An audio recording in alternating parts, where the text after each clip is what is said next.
Okay, welcome to the lecture on dot plots uh, and stem and leaf plots. In this lecture, we're going to be going through this very quickly. I'm going to tell you what they are, show you how to do them very quickly in Excel, and then we're going to move on.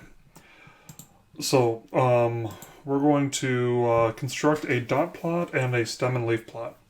First of all, what is a dot plot? Dot plot is something that basically documents the frequency of occurrences, typically of discrete data. So it's best used for discrete data. In this particular instance, we're actually going to be using it with continuous data. Really, with continuous data, the best thing for you to utilize here would probably be a histogram or a relative frequency polygon or a frequency polygon or something to that effect. But technically, you can do a dot plot with this. So we're going to use a dot plot with this because it's data that we are using throughout this workbook. So in this particular instance, we've got 100 randomly selected individuals from Wisconsin at a college in Wisconsin, and 100 randomly selected individuals at a college in Texas. And we have their ideal summer temperatures indicated here. And so just looking at this, it's, not super easy to see, what's higher, what's lower, what's the dispersion. We don't really know what it looks like, right? And so with this particular instance, you could theoretically use a dot plot. And so I'm going to show you all how to do that. First of all, our end product is going to look like this. So you've got the Wisconsin colleges up at the top. You've got the Texas college students, or the Wisconsin college students down up at the top, and then the Texas college students down at the bottom.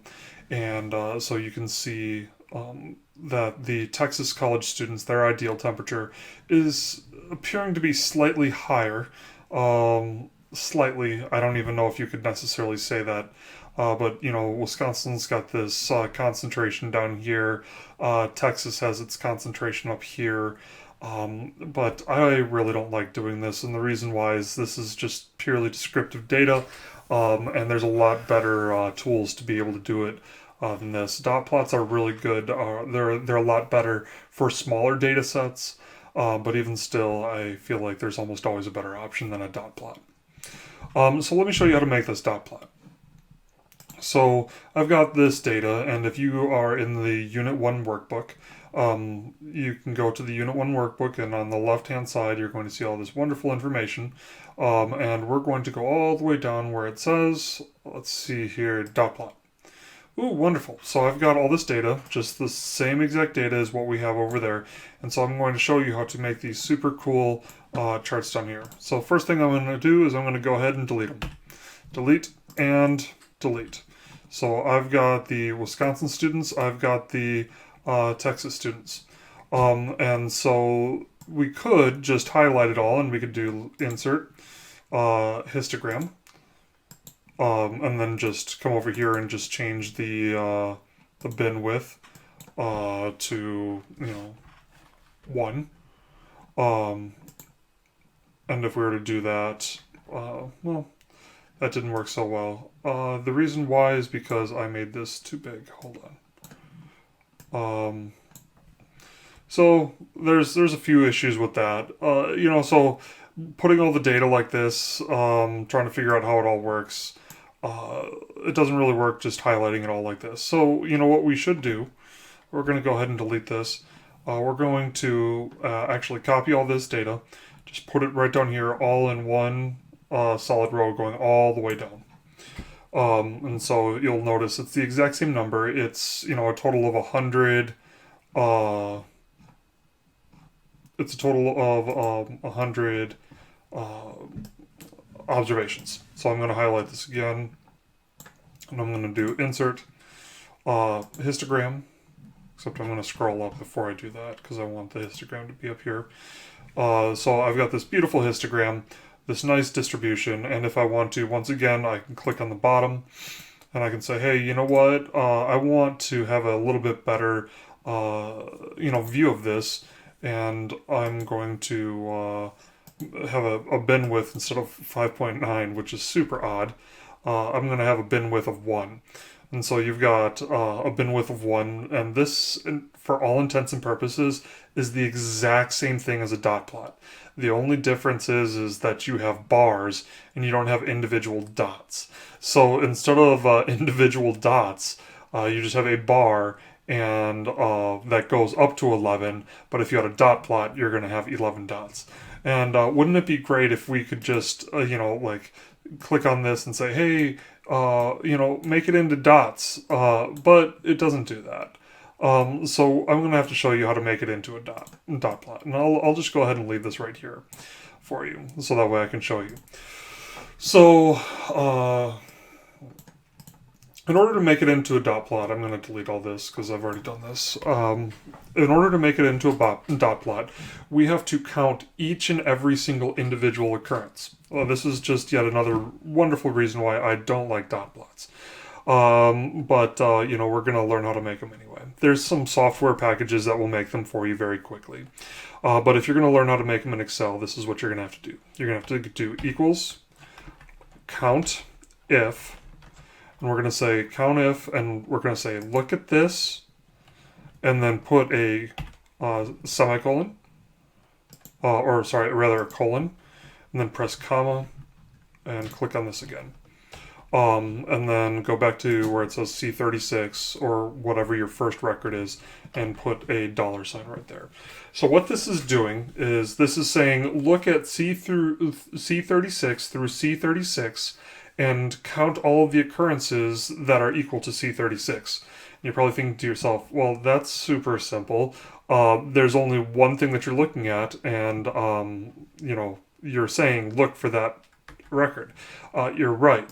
But what we're going to do now, and that little $sign, what it does is it says, hey, we want you to leave this one instance at C36, but all the rest of them, we want them to change. So I'm going to double click right here. And all of a sudden, you'll notice if you scroll down, when I click on this, it says, okay, C36 through C72, I want it to count every single occurrence from here all the way up, that was equal to this. Or this is saying I wanted to count all the occurrences from here all the way up that are equal to this. And the reason why we're doing this is because each single one of these needs to be accounted for one time, just due to the really weird nature of how this dot plot needs to be set up. So what we're going to do now is we're going to highlight all of this, because the only way to make a dot plot that I've found is actually to make a scatter plot. So we're going to highlight everything, and we're going to say, okay, we're going to insert, and we want a scatter plot. Okay, and you're like, oh, that doesn't look like a dot plot. That looks like a scatter plot. You're right, it does look like a scatter plot, where you have the ideal temperatures at the bottom and the number of occurrences on the left-hand side. And so we've got to take a look at this, and we're going to actually change the axis right here.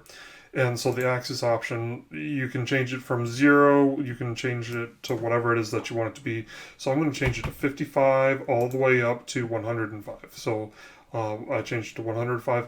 And then another thing that I'm going to do is, instead of leaving it 55, 65, 75, it's kind of hard to tell where each one of these are. I'm going to change it right here where it says major. I'm going to change it to 5. And so you'll notice now it's a little bit easier to see. You could even change it to 2 if you wanted to, and it'd be even easier. If you want to, we'll change it to 2. That seems like a reasonable thing to do with a dot plot. So we now have a dot plot, and let's do this. Wisconsin College Students Ideal Summer Temp. Okay. So that's Wisconsin College Students Ideal Summer Temp. And then we can do the same exact thing, which if you look at this, let's just, Control Z. Let's just look at this for a second. And is there really any difference at all? It's the same exact thing. I just, if I were to put these over the top of it, let's see, I can, no fill. Let's do this. Spread it out a little bit. You'll notice that it's really the exact same thing. It's just it uses a dot instead of it uses a dot instead of a bar. So it's a lot easier to just do the bar. It takes a lot more work to do the actual dots. So I'll put this back in there, automatic. So that's how you make a dot plot, and you can watch that again. I did the same exact thing right here. I highlighted all of those. Now, the one thing that you need to be aware of, okay? So I'm going to delete this really quick, and let's see. Do I have any other occurrences? No, I don't. So I'm going to make this dot plot really quick. I'm just going to highlight this. Here, I'll do this one more time just to make sure that you see it. Equals count if. So count this, then press colon, and it automatically does that again. And then I want it to look for this value and put a $sign, and then finish it with the parentheses, and then just double click all the way down, and it went all the way down to the bottom there. And so now we're going to highlight all of the records, and we're going to do insert, scatter plot. And when you make the scatter plot, you'll notice that there's slightly different data. If you want to compare two scatter plots, which once again, this is another horrible reason to use it. Sorry, can you tell I really don't like these? But if you're going to do this, you're going to have to make sure that these are identical on the bottom. Okay, so once again, we are going to start right here, and we're going to say, okay, 55 again, and make sure that it goes to 105. We're going to do ticks of 2. And then on the left-hand side, you notice how this goes up to 12? This only goes up to 9. You're going to have to click on this, and it says, okay, I want it to go up to 12. Oh, that's great. And then you got to make sure it also goes in increments of 2. Sometimes you're going to say, hey, go up to 12, but it'll go in increments of 3. If you want to make sure that you are comparing apples to apples, make sure that the two axes of the charts are identical. Sorry, I just hit the microphone there. Make sure that they are identical. And then, we're going to give it a nice title again. I'm just being a little lazy and giving it the exact same title, but this time we're going to do Texas college students. And then make sure that home, that it's 14. There we go. And so you've got to make sure that it's identical. Conversely, like I said earlier, the ideal one for this, I'm going to copy this, Control C, and I'm going to press Control V, is let me highlight this, insert. So that doesn't work. You would actually have to make so this is supposed to be a frequency polygon. And so in order to be able to make a frequency polygon, you would actually have to make two different frequency tables before you made a frequency polygon, like we've done in other videos. What this actually does right here, the reason why this doesn't work, is this is assuming that it says, hey, this is paired with this is paired with this is paired with this, so on and so forth. Let me try one more thing really quick. Insert. Yep, same thing. And so that doesn't work. The only thing that will work like this is if we were to, let's see here, insert. So with the histogram, it kind of works, but it's considering all of these as one record. So when you go like that, it's considering all of these in the middle as one record, and that's not okay. So we need to do it like that, and so we would actually have to do two separate histograms. So that's a dot plot. Now um, we're going to make a stem and leaf plot. Okay.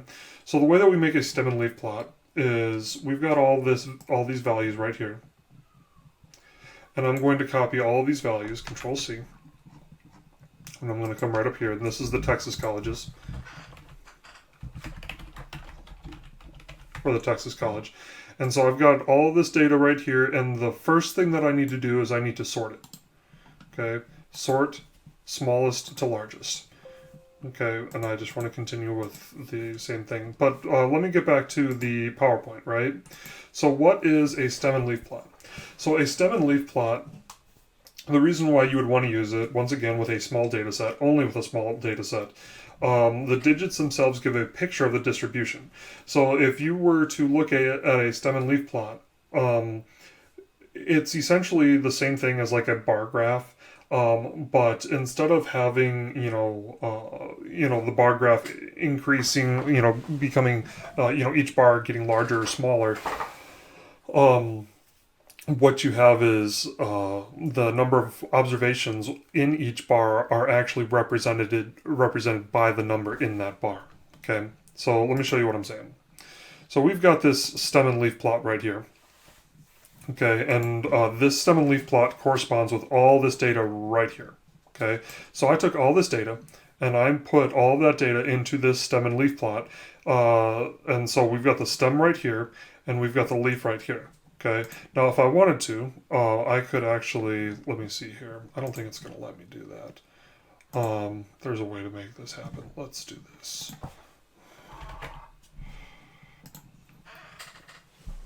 I'm going to show you how this would work if I were to flip it over a little bit. Okay. So I'm going to capture this. Let's see here. And then if I flip this over,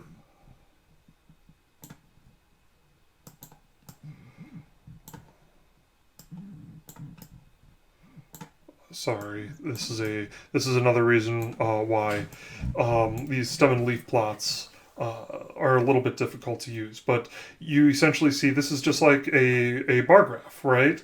So you have a bar graph, or in this case, it's more like a histogram, but you've got a histogram or a bar graph where you've got a bin of from 60 all the way up to 60 up to 70. Okay, or 61 up to 70, or 60 up to 70. And then this one is 70 up to 80, 80 up to 90, 90 up to 100, and 100 up to 110.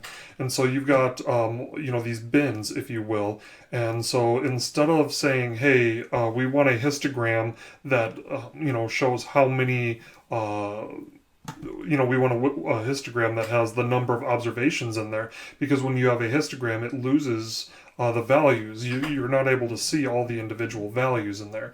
And so a stem and leaf plot, what it does is it says, okay, you've got 4 observations in this bin. And not only do you have 4 observations, but you can see all 4 observations.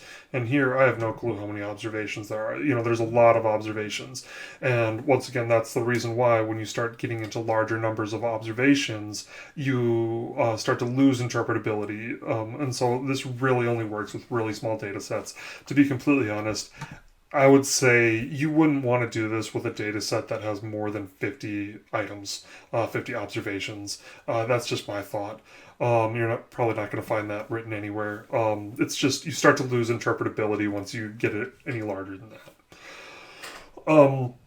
And so you've got the stem and leaf plot. All of this information is summed up right here. So how do we make this? There's nothing in Excel that makes it for you, really easily. So you've got to make this by yourself. So like I said, the very first thing is you take all the data. So we took all the data from the Texas College and we put it right here and we said Control C, Control V, paste it, and then we right clicked on it and we said, okay, sort smallest to largest, only that certain amount.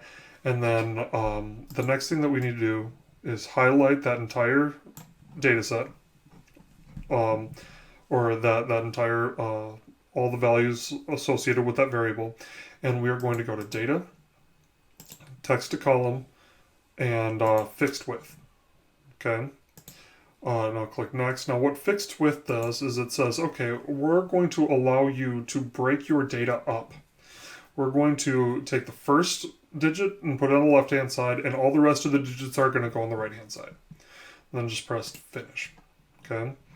And then scroll all the way down. Now there's a small problem. Okay, you notice I put them in order from smallest all the way to largest.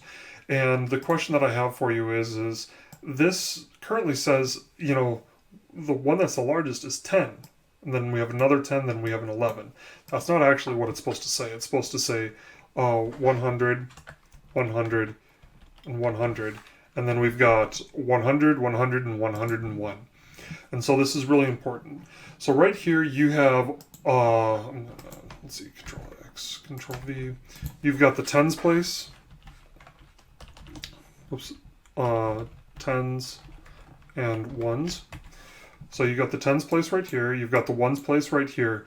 And so you have all that information. And then if you go all the way down, you also have the hundreds place. And in order to be able to make this stem and leaf plot, the first thing that you have to do is make your stem. So the stem that we have is going to be consistent of essentially those bins that I was talking about earlier. So we've got a 6, a 7, 8, 9, and 10. So this bin is saying any number from 60 up to 70 is going to go in here. Any number from 70 up to 80, 80 up to 90, 90 up to 100, 100 up to 110. So in order to do this, we're going to copy this. We're going to press Control C. And then we're going to go home and click paste and transpose. Okay. And the reason why that didn't work so well, the reason why you don't see it, is because we're zoomed out a little bit. Let me zoom in a little bit. Okay. There we go. Sometimes it just hides it on you. Okay, we're going to, once again, copy. So I copied all of the values associated with the 70s. And we're going to paste and transpose. And don't worry about that. It's going to do that because once again,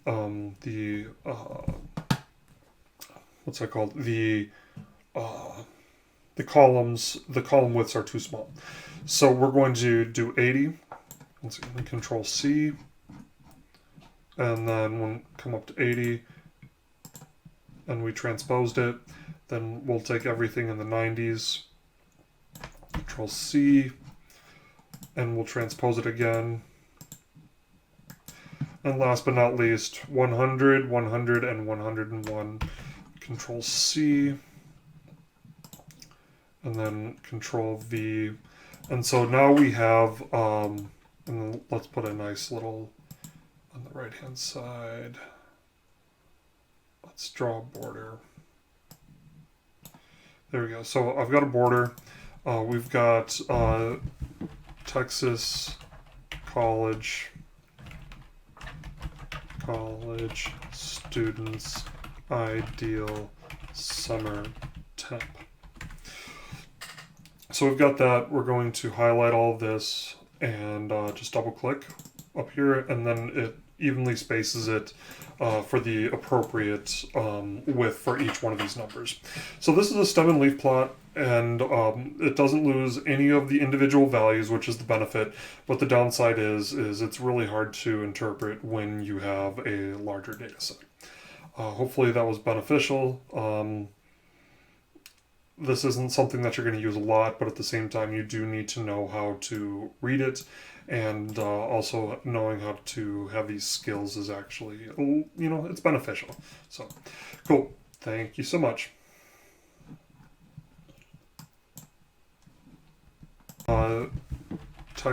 This isn't something that you're going to use a lot, but at the same time you do need to know how to read it, and also knowing how to have these skills is actually, you know, it's beneficial. So cool. Thank you so much. Texas College Students Ideal Summer Temp. So we've got that. We're going to highlight all of this and just double click up here, and then it evenly spaces it for the appropriate width for each one of these numbers. So this is a stem and leaf plot, and it doesn't lose any of the individual values, which is the benefit, but the downside is it's really hard to interpret when you have a larger data set. Hopefully that was beneficial. this isn't something that you're going to use a lot, but at the same time, you do need to know how to read it, and also knowing how to have these skills is actually, it's beneficial. So, cool. Thank you so much.